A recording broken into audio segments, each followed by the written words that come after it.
Hey guys, Uncle Ray. Welcome to another episode of the Crypto Bellwether. I don't always tell you what you want to hear, but I tell you what you need to hear to make an informed decision. Guys, whether you want to hear this or not, and quite frankly, probably 75% of you guys do not want to hear this. But you need to hear it because this is not clickbait. And it's the biggest news of the year, in my opinion. It was definitely the biggest news that came out of Davos, but no one is talking about it. Now, I go down the rabbit hole as deep as I can, and I just did a video talking about how China is becoming a player in crypto. And I did the video talking about how they're going to have their private network, kind of like TikTok, and then they're going to have the rest of the world blockchain that connects to theirs, and it'll have interoperability, but they'll have complete control. And it's just like with TikTok. Their TikTok is regulated and it's very conservative, and then the rest of the world gets all the craziness.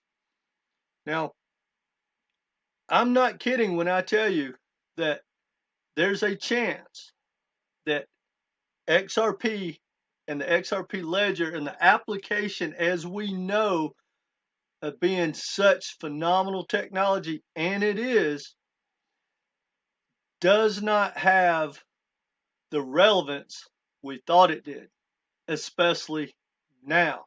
And it reminds me of kind of like in politics when, the mainstream street media is just covering everything up and they spin everything while we're over here fighting about the rights and, the police do this and the borders and all this craziness. They're doing something else. Well, guys, that's kind of like what's happening in crypto. We're all running around talking about Ripple XRP, talking about regulation, talking about the collapse, just everything. And we're not focused on what the smart money is doing. Now, you got to bear with me, guys. Now, when I first got into crypto, I said, and I've consistently said this, I said, I know, this is my truth, that the U.S. government and pretty much all governments, Wall Street and the central banks, pick winners and losers to the best of their ability. So I want to follow what they do and try to front run everything. And I've said from the beginning that I really believe that Gensler and the SEC was just weaponized.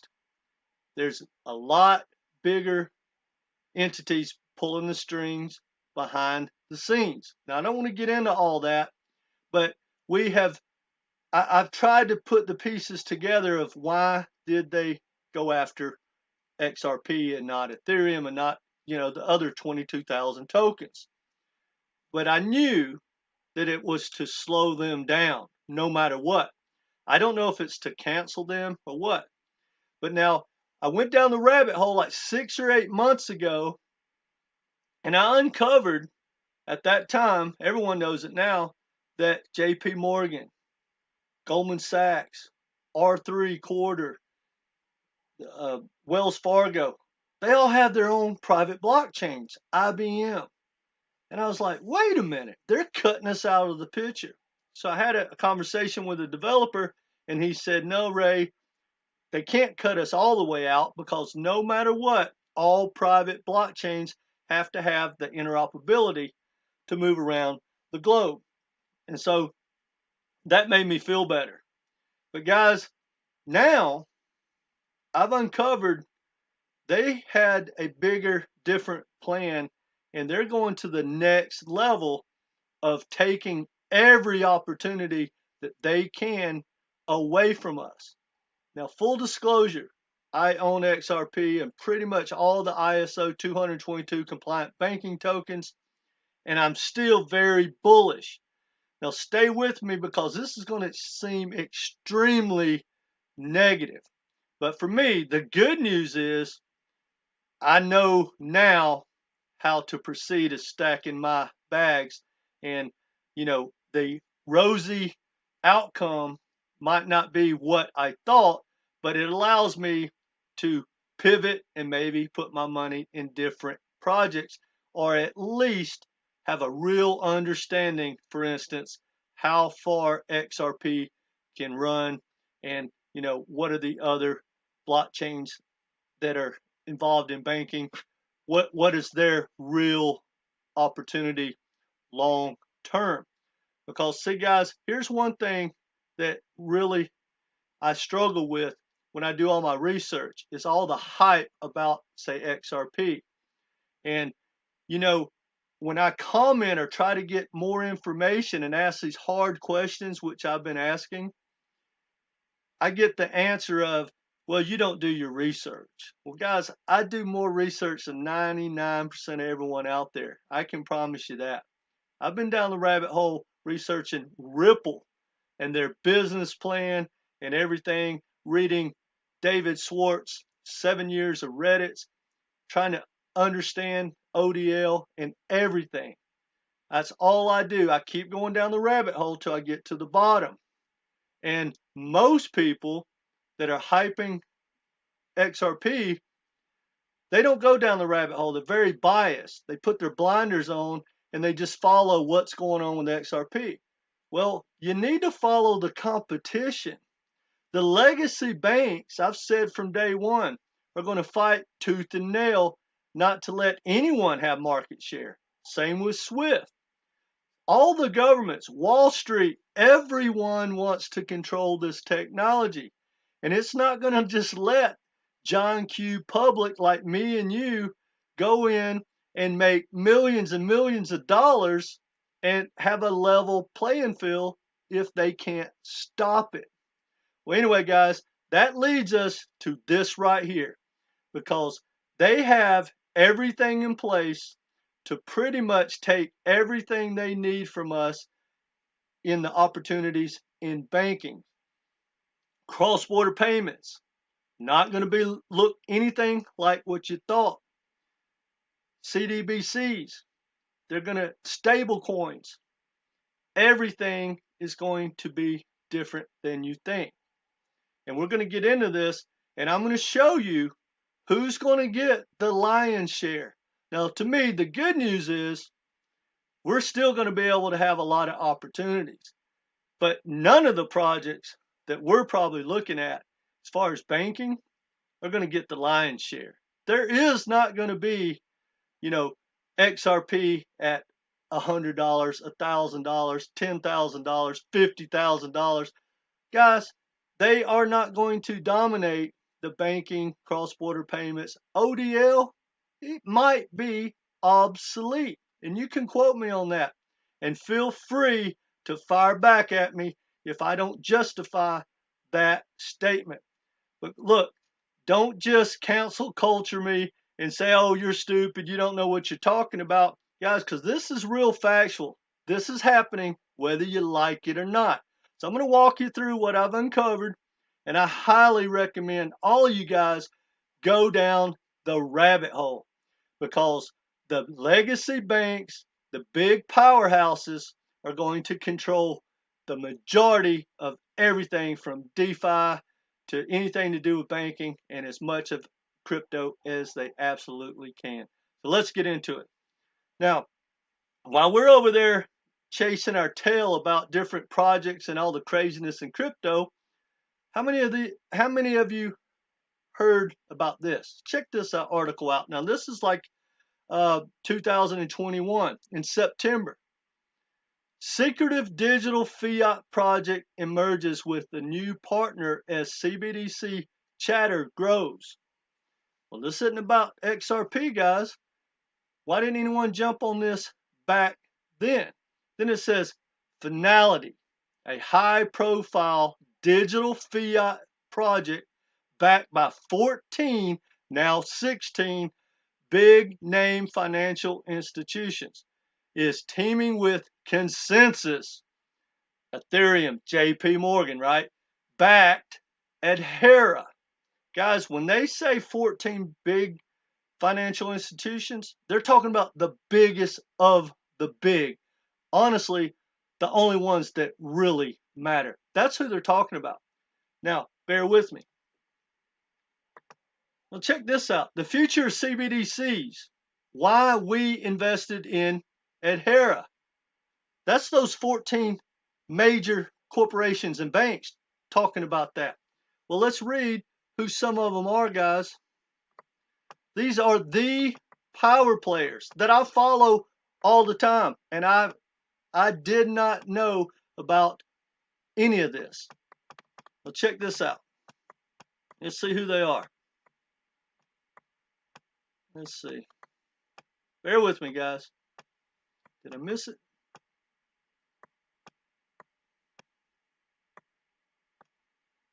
Man, that's a big article. Here we go. Now it's 16, like I said. Finality boosts 16 major financial institutions as shareholders. See, guys, we can't invest in this project in most of what I'm about to tell you because they want it that way.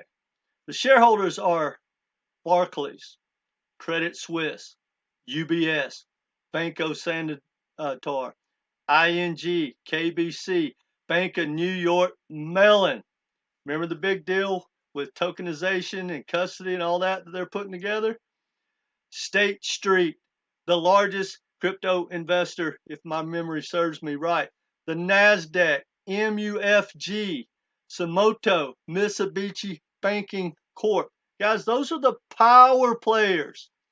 They're building their own blockchain, their own cross-border payments, their own banking network that no one has been talking about. And it gets worse because here's the big news that is just blowing the cap off of everything that as far as the way we see the ISO20022 compliant tokens and how banking was going to, transpire and how the banking reset was going to look like and who was going to capitalize. Guys, that's changing all this. Here's the news that everyone should be talking about, but no, they're talking about Brad and all the stuff that we shouldn't be talking about because nothing really came out from Davos about XRP or Ripple that had any substance that moves the needle. We should be talking about this. And guys, I highly recommend whoever you follow and get your information to, they've been telling you that XRP can get to 100, 1,000, 10,000, 50,000, 100,000, a million. You need to ask them about this project and ask them why they've been pumping that BS at you and not doing their homework. Because, guys, to me, it's kind of like someone thinking that their team's going to win the Super Bowl because they got a great quarterback, but they don't want to talk about how bad the coach is or how they have a running back that fumbles all the time. See, that's what the difference is. If you're going to be an investor, guys, in my opinion, not financial advice, you need to find people that are going to tell you the good, the bad, and the ugly. Because, I've been in finance for a long time, and I know a lot of wealthy people. And when you approach them, whether it's for real estate, crypto, stocks, investing in their corporation, or whatever, the first thing they ask you about, what's my downside? People don't want to talk about the downside or bad tokenomics or anything in crypto. But guys, if you want to be successful long term, you need to get your risk up front and talk about that continuously. Forget all the great sexy stories. There's 1,000 of those. And if you happen to be successful trading crypto, you got to know what to do with your money. And the first question you should ask anyone is, hey, what's my downside? Anyway, check this out, guys. Davos launch blockchain project aims to be the SWIFT of stablecoins and CBDCs. Did any of you guys hear this come out? I'm just now uncovering it, and I do research every day. I followed, and I've made three different videos about Davos. But check this out, guys. It says, hold on, bear with me.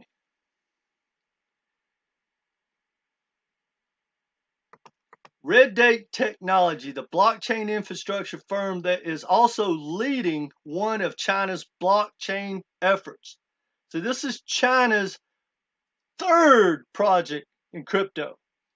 And I'll leave a link down below about the other two where they're going to have their own private blockchain and the blockchain for the rest of the world. But now this is their effort to take over banking and SWIFT and cross-border payments, CBDCs, liquidity pools, everything. It's called Universal Digital Payment Network, UDPN. And it was launched, or not launched, but it was demoed, basically announced at the World Economic Forum that in Davos that no one was talking about. Well, guys, I dug into it because I want to know, what are we talking about? Well, here it is laid out. Now, one thing you're going to notice on here, there are no tokens, no mention of tokens. Now, also, you know how Jamie Dimon's in the news and everyone's saying crypto's a scam, but blockchain technology and distributed ledger and all that, that's the future? Guys, see, they're going to demonize us and meanwhile do everything that they're going to do this way. And probably 90% of all the opportunity, the major opportunity in crypto, you're not going to be able to invest in unless it's a corporation and you're an accredited investor.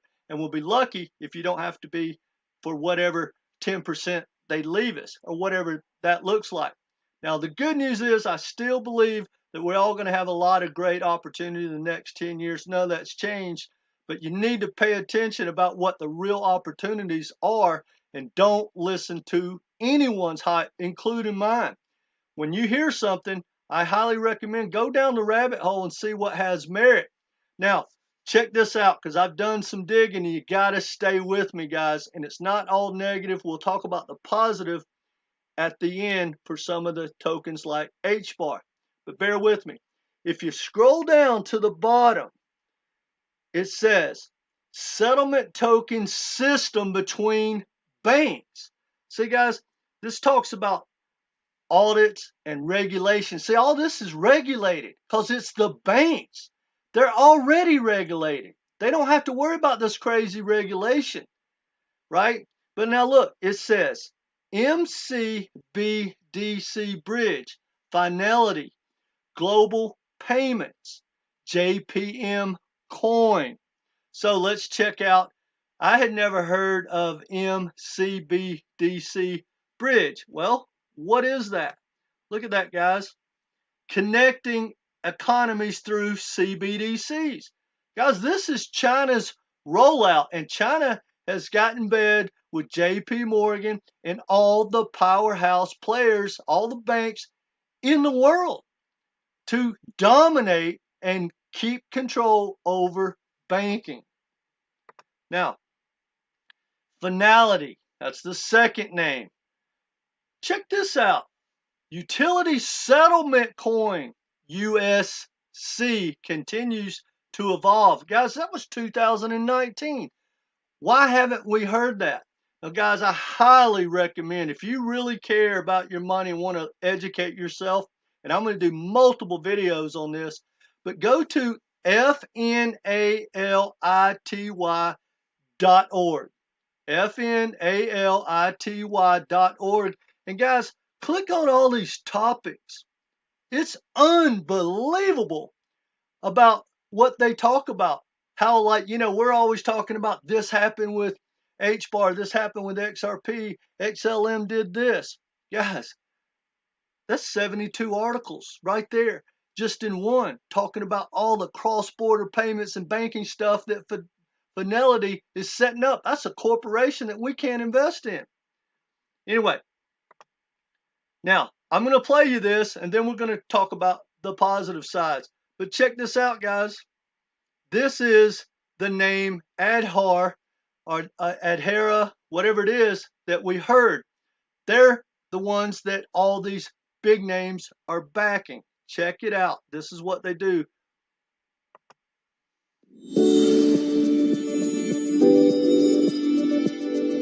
Adhara is a liquidity management and international payment solution for commercial banks, central banks, and multinational corporations. Today, our capital systems operate in geographic and informational silos, creating inefficiencies when banks transfer money to branches and subsidiaries. This results in high capital costs, high operational costs, high risk, and low service quality. Adhara utilizes blockchain technology to connect banks and corporates through decentralized networks. We do this by tokenizing fiat. Guys, I'm not going to really get into all that because it gets a little too long, but I highly recommend go to adhara.io, watch this video and surf around. It's ADHARA.io. Now, here's the thing, why I say that Ripple XRP might not be as relevant as we thought is because here's the deal, guys. Like the ODL, it works great and it got us to this point. But now, guys, once everything is tokenized and you have, and I'm talking about tokenizing of currencies like the Swiss franc, the US dollar, gold, silver, oil, when it's all tokenized, you will not convert it to XRP. Why would you? Because then it's going to have an exact value and you can just transfer that value immediately and you can go from tokenized currency to tokenized currency, and you can buy a car, move all that around. You don't need to convert to XRP or any other currency. So all that might be obsolete. Now, if there's a developer here or someone that really has a real deep understanding of all this, correct me if I'm right or wrong. For you guys that don't have a clue and you just want to spin this, save your breath, guys. This is an adult conversation for real investors that care and want the factual information. Whether we like it or not, we got to deal with this. But to me, the good news is we know it now. So you can hate me now and appreciate me later. And you can appreciate the people that are blowing smoke up your tail now and hate them later because they didn't explain this to you. They didn't even tell you about it. Quite frankly, they probably don't even know it exists. And you should ask them, all of them, whoever it is, ask them about it and let them spin it right in front of you and tell you why this is not going to be the dominant player in banking, period. Because let's talk about who we got. We pretty much got all the central banks. We got the Chinese government that owns the entire world, guys. They own America. They own everybody almost. Maybe not Russia or Saudi Arabia. Everyone else, China owns them. And so when they create a blockchain or they say, hey, this is the way we're going to make payments, that's the way the world's going to go. So anyway, I highly recommend you dig into that. Now, here's the good news. Because, guys, even though these are going to be the scraps of the elite, there's still going to be a lot of meat on the bone, in my opinion. This is still the best opportunity in the world. But we need to really understand and maybe look at some other areas. Now, full disclosure, pretty much own every token we've talked about, and we'll continue to do so, probably, maybe trading them, I don't know. But here's the good thing. It talks about how UDPN is, who makes that up? They've been working for 2 years. Well, they consulted with GFT, which uses block assets, which that's good news. And then Red Date Technology. We can't invest in that, but here's the really good news. Toko, T-O-K-O, and D-L-A Piper. You might recognize those names for being two of the powerhouses on the board and have projects on Hbar. So, and you know, it's kind of funny because I just did a video talking about how this is the best month in history for Hbar. And they talked about all the developers were hyped up, and I'll leave a link down below about that video. But they were hyped up about how they've pushed the envelope to test all the, you know, being able to scale the highest TPS out there. And, you know, they stress test it because I wasn't really aware when these blockchains talk about how they can do this, they can do that. It's really not verified. It's in theory. And even when you launch, if you don't have the volume, which none of them do, you can't test it. Well, they said, hey, one of our, you know, people that, you know, one of our corporations that are on the board has created a project with so much volume, which, by the way, guys, they just hit 3 billion. 3 billion. That's absolutely amazing. 3 billion transactions. Not only are they the first to do it, they're the fastest to do it. Anyway, I don't want to get off topic. Now, so when we look at GFT, here's the good news. Digital assets. Well, digital assets pretty much uses Hyperledger. They don't use, but they're deep in distributed ledger technology, and Hyperledger is one of their partners. So we can assume that no matter how much they take away, 80%, 90%, whatever it is, we're still going to get our share. It may not be the lion's share, but it's very positive. Now, let's look at the red date technology, which was one of the consultants. Algorand is one of their partners. We can invest in them. See, like R3, can't invest unless you want to buy the corporation. See, Consensus. Consensus is the backbone of all this with JP Morgan and Quorum. Now, Solana, that's pretty cool. I wasn't aware of that. Now, Clayton, guys, I just wrote about or talked about Clayton. That's a metaverse play, and that's the second time I've heard that just in the last week, and I've never heard about it before. But in my last video talking about how China, you know, has certain partners that are going to be involved in their blockchain, that's the metaverse they're pumping out throughout the world. Maybe not in America yet. Now, the digital assets is becoming one of the biggest players that I personally didn't know existed. But guys, tokenized assets is the future. Now, another thing they do, Cosmos, they're a player.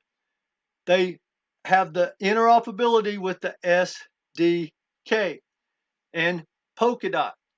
Now, so guys, there is still opportunity, but the players that we probably thought were going to dominate the banking sector, they're not. It's going to be the legacy banking system, the big banks, the Wall Street firms like BlackRock and JP Morgan, and the governments.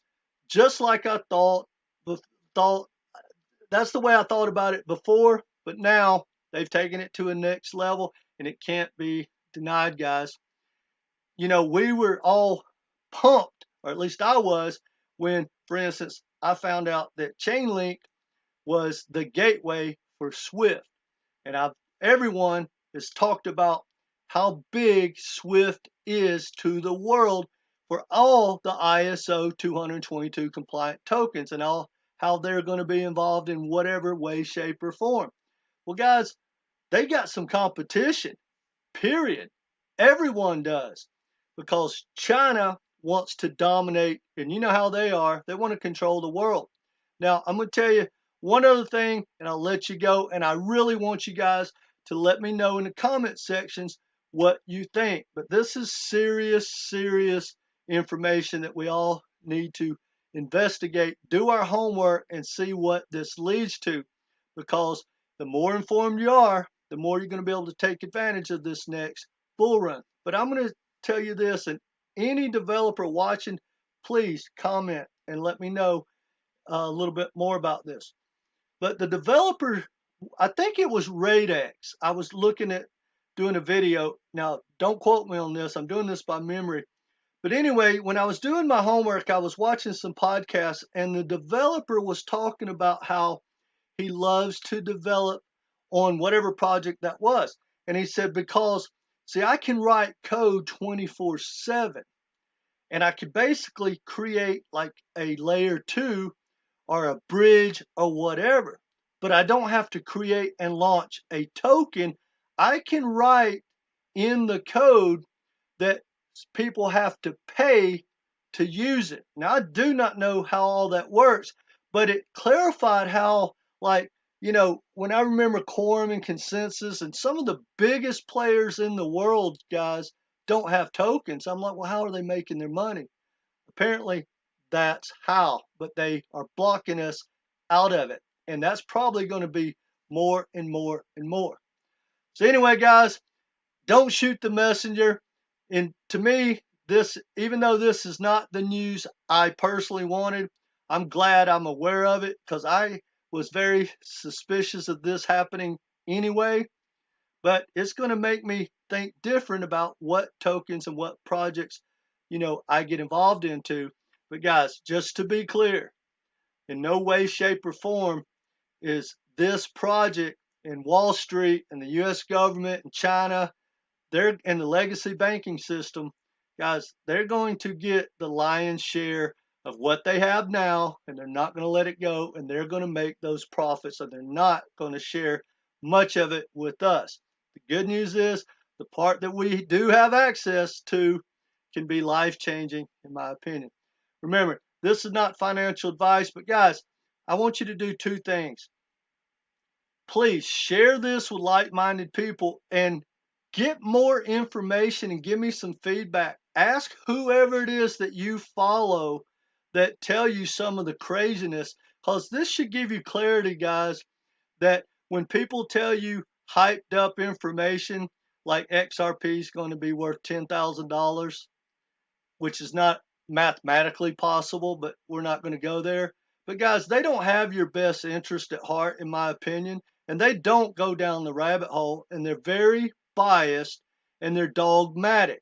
For you guys that don't understand what dogmatic is, that is basically where you just ignore the reality or the facts that come your way. And I see that all the time, not only with XRP influencers, but in all of crypto. They spin stuff and they just talk about what they want to see, and their majority of them are biased. And guys, that's how you get wrecked. And when you have a community telling you to hold on to, for instance, your XRP for 1,000, 10,000, I've read guys saying, I'm not selling my XRP till it gets to, you know, $25,000. I'm not selling it till it gets to 10,000. I'm not selling it till it gets to 1,000. Well, guys, the reason that bothers me is I know the reality that those numbers can't happen. And XRP is going to pump probably after the court case, and hopefully they win. But, you know, I would hate to see anyone that has stacked their bag in XRP and it gets to $3, $4, $5, $10 and they don't sell. Maybe it gets to 15 and you don't sell because you think you've been misinformed by these influencers that are just pumping their token and pumping their channel. Because guys, they tell you what you want to hear and you just come back, right? Well, that's not what this channel is about. We're going to uncover the information. It is what it is. We can't control it. We can't control anything, but we can control our response in which projects we stack. So guys, if you haven't subscribed, please do so. Hit that notification. Let me know what you think in the comment section. And please hit the like button. For the people that are ticked off, hit the unlike button. But guys, either way, come back and be part of this community, because we're going to figure out how to capitalize on the next bull run and what's coming down the pipe in the next 2, 3, 4, 5, 10 years. I got you back. Not financial advice. Take care, guys.